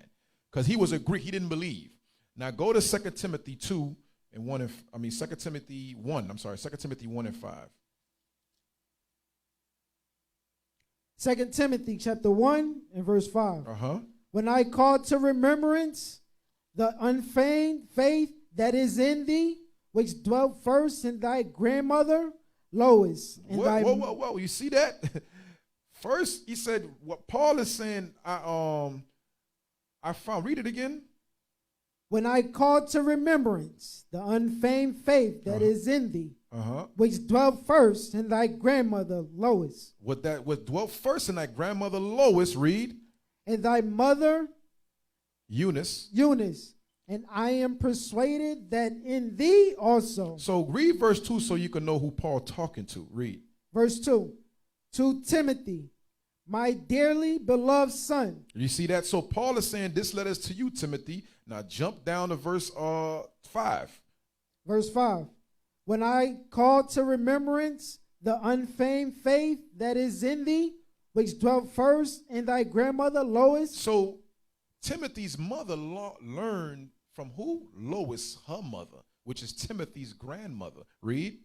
And thy mother Eunice, and I am persuaded that in thee also. So Paul is saying, I know that you in the faith because I know it was in your grandmother and also in your mother. And they taught Timothy. And later on, Paul took the charge and further on and taught him and brought him up because he called him his son. So what I'm showing you is you sisters could be like Peter's wife, Timothy's mother, Hannah. We just read in 1 Samuel, and now we read it in Hadassah. These sisters was for the nation. These sisters was for the nation. Now, why are we going over the schooling? Is more on that? Verse 6, guys. Yeah, read it up. It say that? Yeah, read that. Verse 6. Wherefore I put thee in remembrance that thou stirred up the gift of God. You see that? That going back to the term, the definition we say to revolutionaries. A stirred up, turn the word upside down. It means to stir up, to shake up. So he's building Timothy up, stir him up, go teach the word. He's to be revolutionized. You see what I'm saying? So it's showing you that the mothers they play their role, and also the prophets, the men that taught their sons. So where we going at now? Go to where we at? Nope, give me the article. Give me the first article. Now, why am I going over this? Why am I saying the women and the men should be teaching their children? We just read it in the law, Deuteronomy 6. It's a 24-hour period. It's letting you know that this is a burden we got. That's our burden. That's the circle of life. That's the condition of the battle. You got kids, it's our responsibility as not individuals, but as a nation to build them. So if you might have more than one kid, because I know in Atlanta, I know a sister, I forget, Officer Alicia's wife, she do that thing. She's one of them that actually, offer her time and service to teach some of the kids down there. So a lot of our schools need to start doing that thing. Like sisters that's available. There's some sisters I know that's, I think in Memphis, I think it was, a sister said she part of daycare. That's what she do for a living. So I know it's too much to deal with. That's your livelihood, but then you got to come home and do the same thing. But I'm telling you, sis, that's the condition of the battle. You could use your expertise to train other sisters to be daycare sisters, to know what to do in situations like that.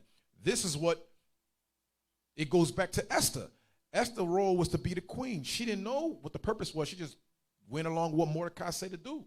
But when the time came when her number got pulled, she had to be motivated to say motivated by Mordecai to say, how you know that the very reason the Lord brought you this very moment to be there. So uses that's daycares, teachers, that's school teachers, elementary school teachers. You could help the other sisters that's not in that field to help train their kids. That way we could become a nation of teaching our own kids, because our forefathers did it. They ain't drop them off in no damn Greek schools. That's right.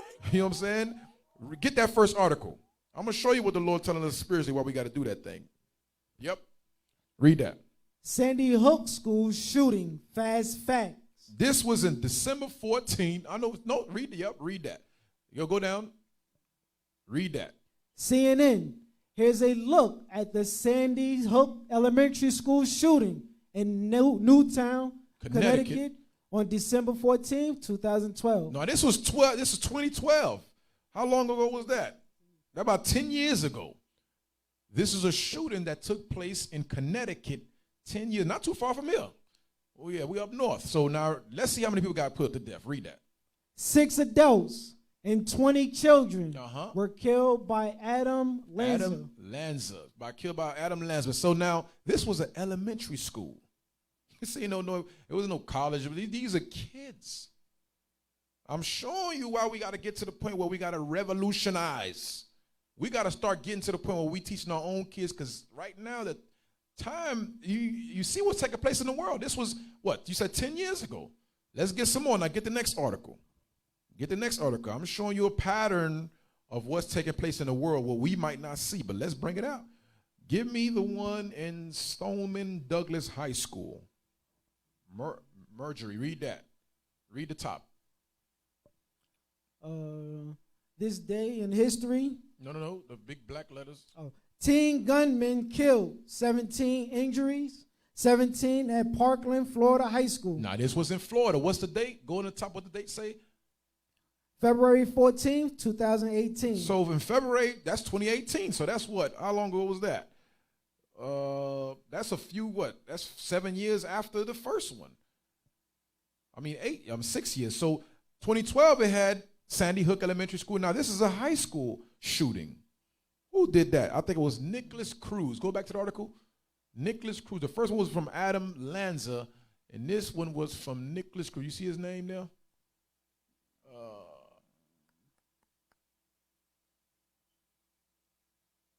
Yep, read the second one. Dressed in a maroon shirt. You see that? Read that.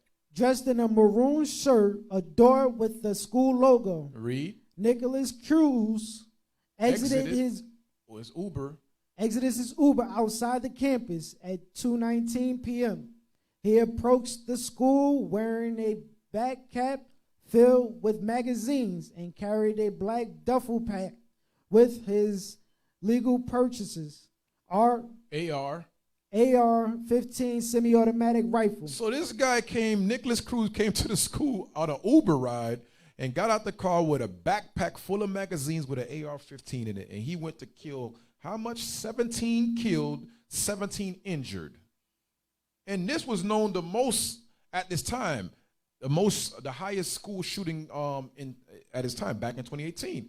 But more recently, now get the next article. Yep. Robb Elementary School. Read that. May 24th, 2022. This was this year, a few months ago. Read. Deadly shooting at Texas Elementary School. Now read the little circle box right there where it says, what we know so far. What we know so far. At least 19 children and 2 adults were killed in a shooting at Robb Elementary School in Unvalid, Texas. That was in Texas. Unvalid, Texas. Now, who was the guy that did the shooting? Go look for his name. Down to the right, maybe. Go down. It might be a little further down. Yep, right there. Shooter worked at a local Wendy's. Read that. Unvalid school shooter Salvador Ramos worked the day shift at a local Wendy's. A manager at the restaurant told CNN. So Salvador Ramos was the one. Read the bottom where it says Mendez didn't know Ramos. Mendez didn't know. No, read up. His friend was talking. Adrian Mendez. Oh, he felt like he quit. No, read up above that. Adrian Mendez. Yep. Evening manager at the Wendy's, said Ramos kept to himself mostly. So this psychopath always comes. You got to watch those guys that stay in the corner and never want to talk.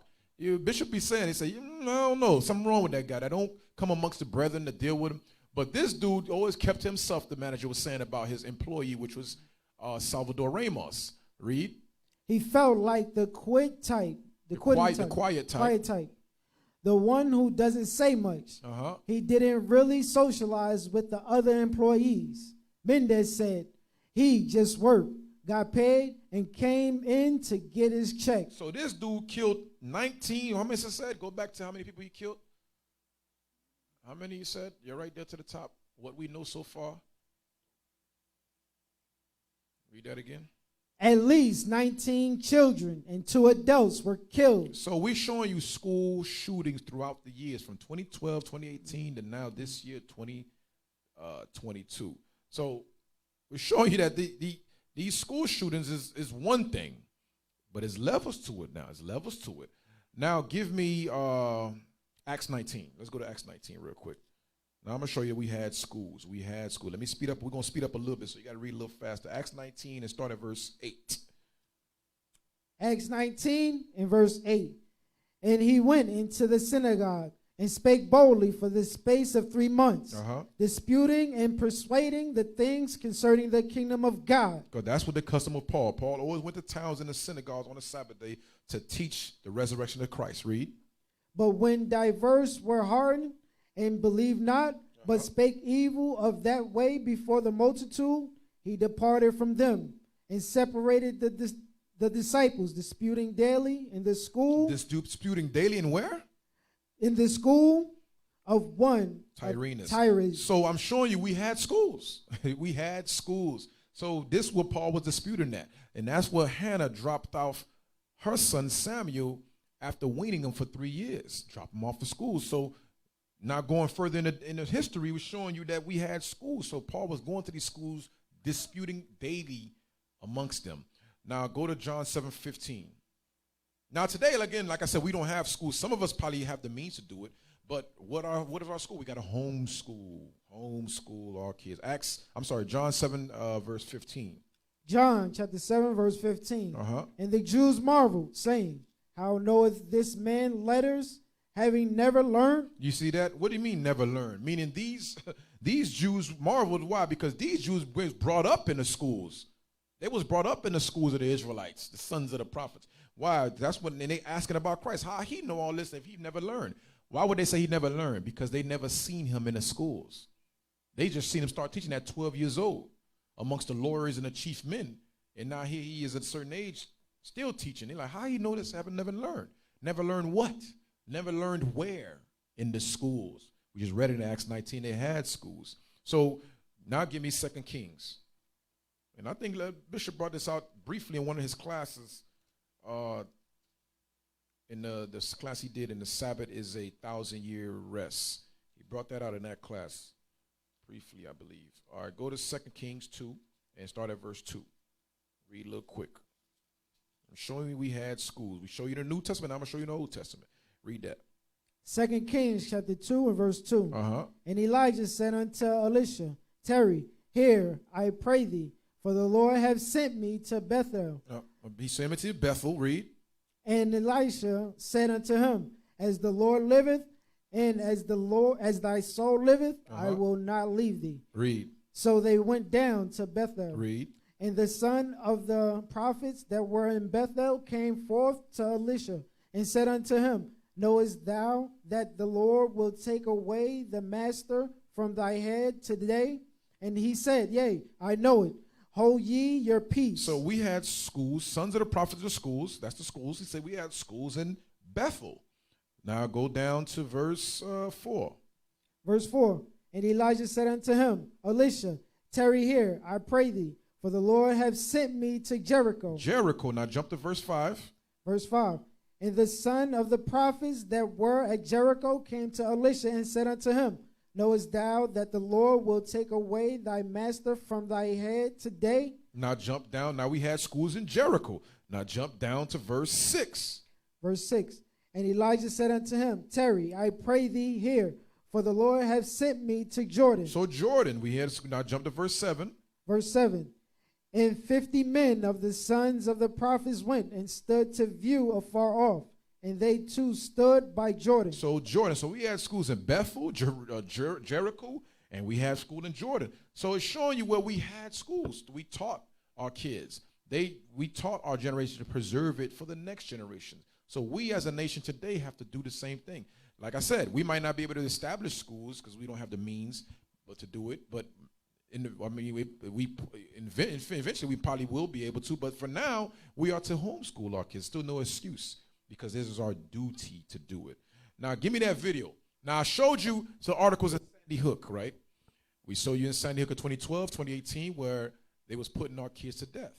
I mean, there was school shootings. So we never know, these schools, you dropping them off, daycares and stuff, you never know what can happen to you. So you might say, well, what about daycare? What about, like the earlier schools before you go to elementary school? Now, Play that first video. Facebook post I seen Captain Messiah posted a few weeks back.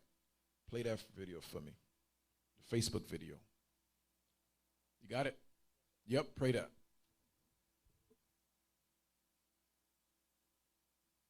Hit play. Volume, I don't hear nothing.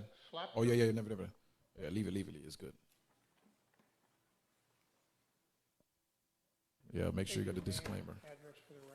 Hi, my name is Ida Slapter. No, wait, pause. You hear this man's name? This man literally changed his name to I would have slapped her.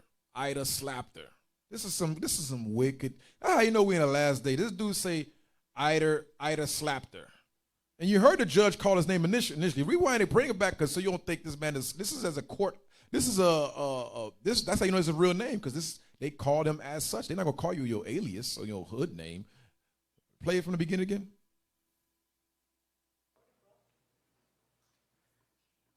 Ida Slapter. You heard the judge? Ida Slapter.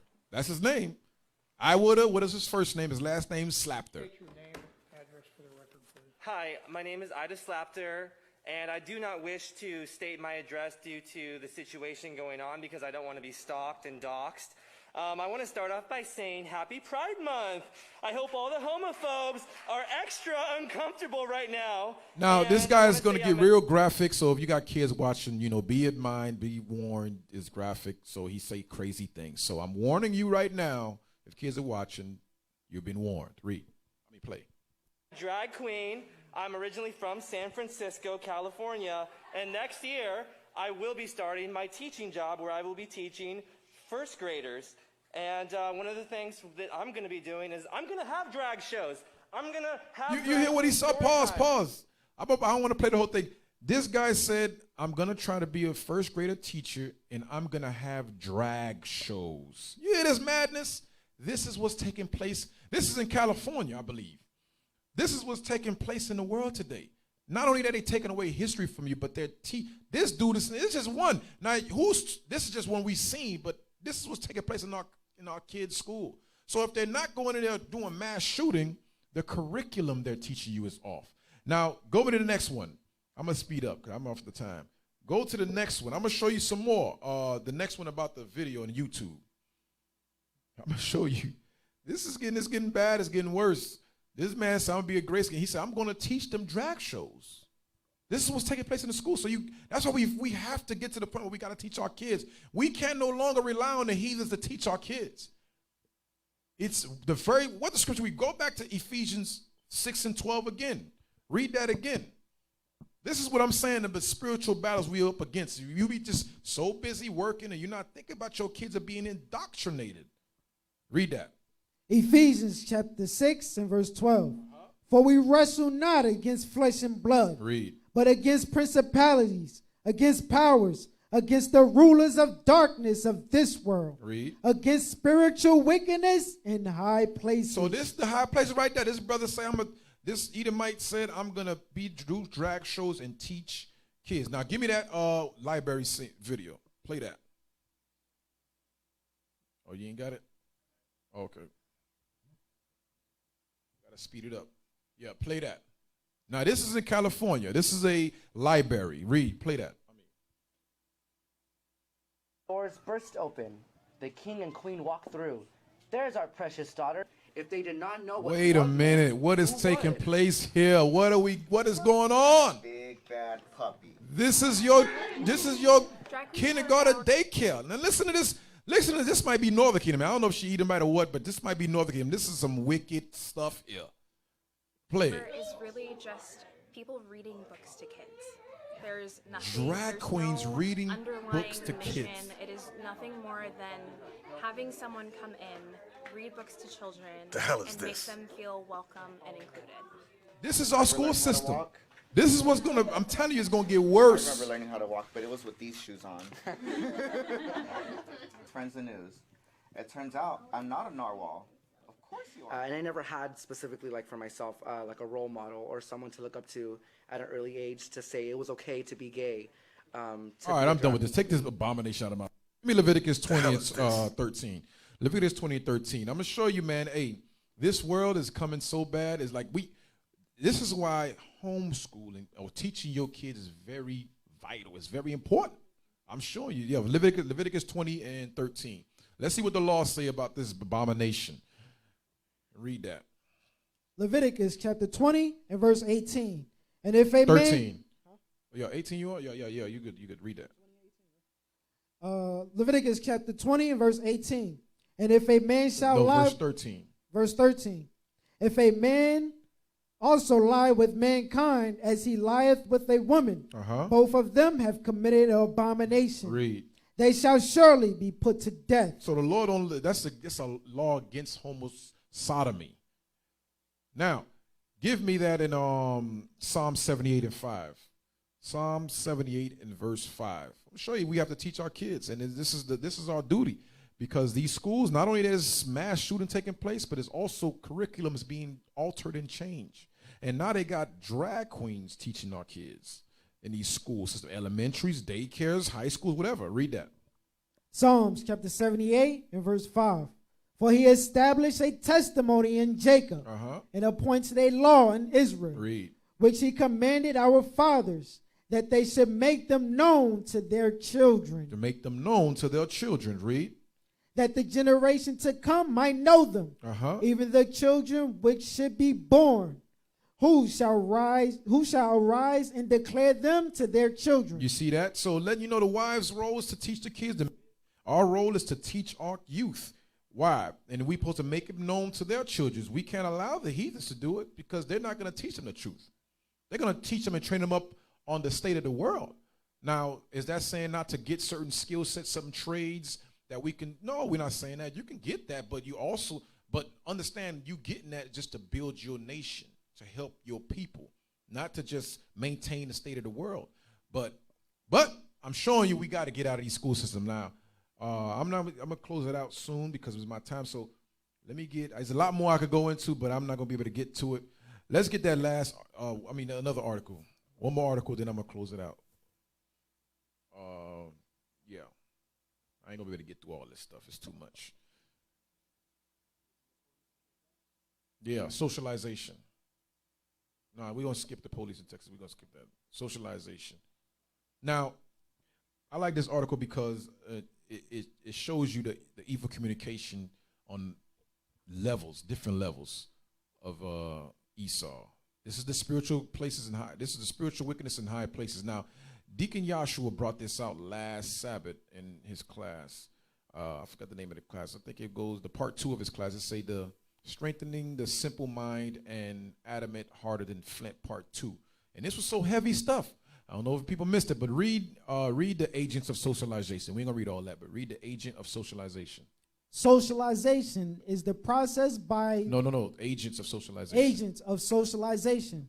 Socialization is the process by which the new generation learns... No, jump the next paragraph, the next one. Oh, my bad. Yeah.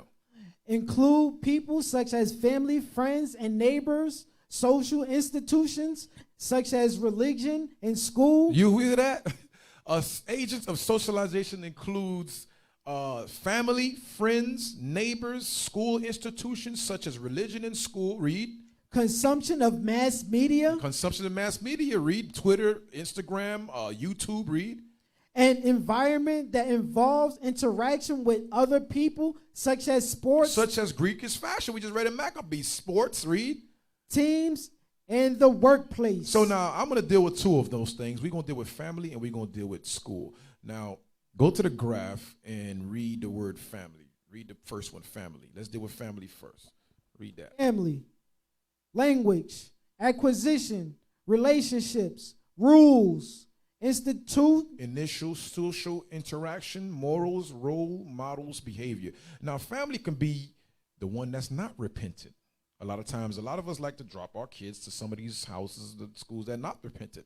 But that's part of socialization because these families still believe in hold and maintain the state of the world, and that can indoctrinate your kids. I understand that's your mama and that's your grandma. We understand, but you got to remember, they don't necessarily speak. They might not necessarily, in your eyes, speak speak against the kid, speak against the God words, but even though they know what you believe in, but they don't believe in it, but there are ways in their custom, their conversation, it could be in the subconscious of that child. Your mom might be talking on the phone with all her friends in the world. She might not physically give your daughter or your son a pork chop, but the way she carry herself in the house is a custom that your child picks up, because the kids are sponges. They soak up what they see. So that family goes into those unrepented that you drop your kids off to. Because when we read Deuteronomy 6, it's no time for all that. We got to build within the nation, those the believers. Now let's deal with the school. Go to the one in the school. Read that. School, grammar, rules, social setting, values. Social setting values is whatever they indoctrinating your kids with. Christmas, Thanksgiving. They might not be teaching. No, we don't teach that in the school. But they got the whole school decorated with Christmas gifts and stuff. They might not have a whole curriculum, but it's the subconscious of the communication that's taking place in the schools, the environment itself is subconsciously being indoctrinated in your kid.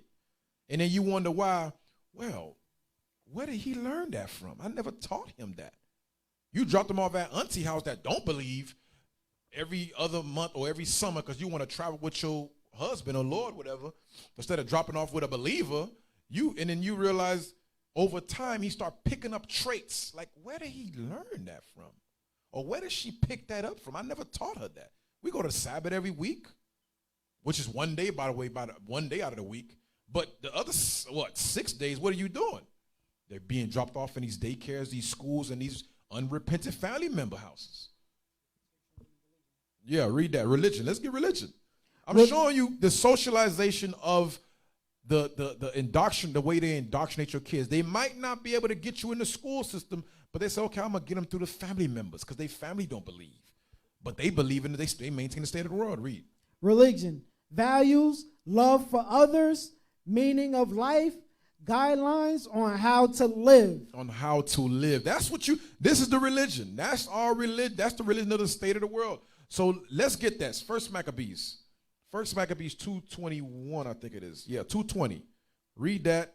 I got more scriptures. I ain't going to be able to get to them, man. I'm going to just close out. But I just wanted to show you it's different levels of how they indoctrinate the kids. It's different levels of it. And what we have to do as a nation, we have to preserve our generations.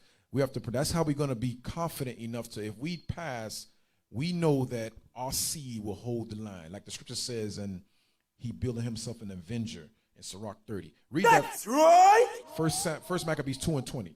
First Maccabees chapter 2, verse 20.